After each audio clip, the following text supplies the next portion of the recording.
ভাবছিলাম চিকেন বিরিয়ানি রান্না করব, কিন্তু আমি হলুদ দেওয়ার কারণে এখন এটা চিকেন বিরিয়ানি না হয়ে চিকেন খিচুড়ি হয়ে গেছে। আমার একটু ভুলের কারণে পুরো রান্নাটাই চেঞ্জ হয়ে গেছে। যাই হোক, আসসালামু আলাইকুম, সবাই কেমন আছেন? অনেকদিন ধরেই ইচ্ছা করছিল একটু বিরিয়ানি রান্না করে খাবো, তো সেই ইচ্ছাটা আজকে পূরণ করতে যাচ্ছি আমি। তার জন্য এখানে চিকেন নিয়ে নিয়েছি আমি, আর বিরিয়ানিতে যেমন ছোট ছোট করে টুকরো করে দেয়া থাকে চিকেনগুলো, সেভাবেই আমি কেটে নিয়েছি। এবার খুব ভালোভাবে ধুয়ে একটা পাতিলে নিয়ে নিলাম, যে পাতিলে আমি মাংসটা বসাবো। এরপর এতে দিয়ে দিলাম অনেকগুলো পেঁয়াজ। পেঁয়াজটা একটু বেশিই করে দিয়েছি, যেহেতু আমি বিরিয়ানি রান্না করব তাই। এরপর একে একে সবগুলো গুঁড়া মশলা দিয়ে দিলাম, হলুদের গুঁড়া, মরিচের গুঁড়া, ধনিয়ার গুঁড়া, পরিমাণ মতো লবণ, দারচিনি, এলাচ আর বেশি করে তেল।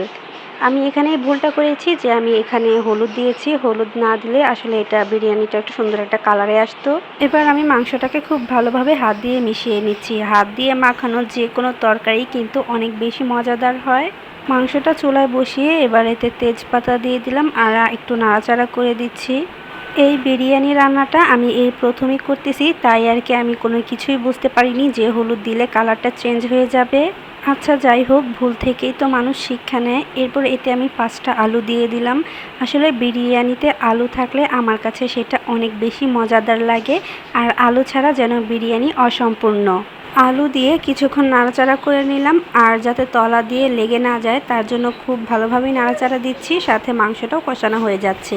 মাংসটা এদিক দিয়ে হতে থাক, ওই দিক দিয়ে আমি পোলার চাল নিয়ে নিলাম। এখানে আমি 2 পট চাল নিচ্ছি, যেহেতু আজকে আমাদের ঘরে তেমন মানুষ নেই, শুধু আমরা 4 জনই, তো 4 জনের জন্য 2 পট চালই হয়ে যাবে। তো এখানে আমি চালগুলো ভালোভাবে ধুয়ে এরপর পানি ঝরাতে রেখে দিব।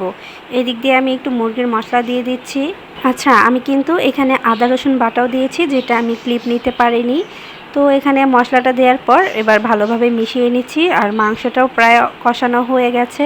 এই প্রথম বিরিয়ানিটা রান্না করতেছিলাম, তাই অনেক বেশি নার্ভাস লাগতেছিল, আসলে কেমন হয় খেতে কে জানে। এই তো মুরগিটা হয়ে গেছে, এবার এতে দিয়ে দিব চালগুলো আমি ঝরাতে রেখে দিয়েছিলাম, আর খুব সুন্দরভাবে পানিটা টেনে গেছে। এখন চালগুলো দিয়ে খুব ভালোভাবে নাড়াচাড়া দিয়ে একটু মিশিয়ে নিব।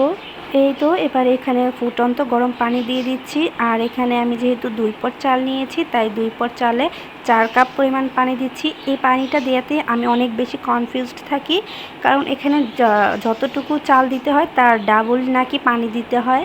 যাই হোক, তারপর এতে দিয়ে দিলাম কয়েকটা আস্ত কাঁচামরিচ, তার সাথে মটরশুঁটিটা বিরিয়ানি হোক, খিচুড়ি অথবা পোলাও যেটাতেই দেওয়া হোক সেটাতেই কিন্তু অনেক সুন্দর মানিয়ে যায়, আর খেতেও অনেক ভালো লাগে। এরপর আমি বিরিয়ানির পাতিলটা নামিয়ে এখানে একটা তাওয়া বসিয়ে দিলাম, এরপর তাওয়ার উপরে দিয়ে দিলাম পাতিলটা।